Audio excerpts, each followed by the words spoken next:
এবার তামিল অভিনেত্রী ভারাল লক্ষ্মীর অভিযোগে সরগরম হল দক্ষিণী ফিল্ম ইন্ডাস্ট্রি। সোমবার এক বিস্ফোরক অভিযোগে তিনি বলেছেন, এক টিভি চ্যানেলের কর্মকর্তা আমাকে কুপ্রস্তাব দিয়েছিল। তার এই অভিযোগেই ফের প্রশ্নের মুখে সেলিব্রিটিদের নিরাপত্তা। কেন বারবার তারকারা এমন অপ্রীতিকর পরিস্থিতির শিকার হচ্ছে, প্রশ্ন শিক্ষিত সমাজের। প্রাক্তন দক্ষিণী অভিনেতা তথা রাজনীতিবিদ শরৎ কুমারের মেয়ে ভারাল লক্ষ্মী শরৎ কুমার ভাবনার ঘটনার উদাহরণ টেনে মহিলাদের নিরাপত্তা প্রসঙ্গে এমন অভিযোগ এনেছেন। তার অভিযোগ, এক বিখ্যাত টিভি চ্যানেলের প্রোগ্রামিং হেড এক বৈঠকে তাকে পরে দেখা করার অনুরোধ করেন এবং সেও কোনো কাজের সূত্র নয়, বরং নিজের ইশারায় কুপ্রস্তাব দিয়েছিল বলে অভিযোগ অভিনেত্রীর।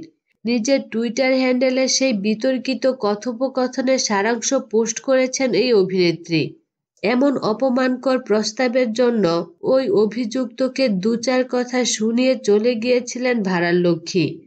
এই অভিনেত্রীর বক্তব্য, আমি একজন অভিনেত্রী, গ্ল্যামার দুনিয়ায় অংশীদার বলে যে কেউ আমার সঙ্গে অসম্মানজনক আচরণ করবে তা হতে পারে না।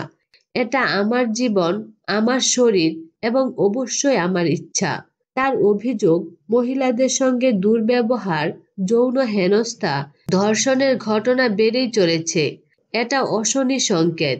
প্রসঙ্গত, কয়েকদিন আগে মালয়ালি সুপারস্টার ভাবনাকে চলন্ত গাড়ির মধ্যে তার প্রাক্তন ড্রাইভার সহ কয়েকজন যৌন হেনস্থা করেছে বলে অভিযোগ উঠেছে। সেই দৃশ্য তারা ভিডিও করে তুলে রাখে বলে নায়িকার অভিযোগ।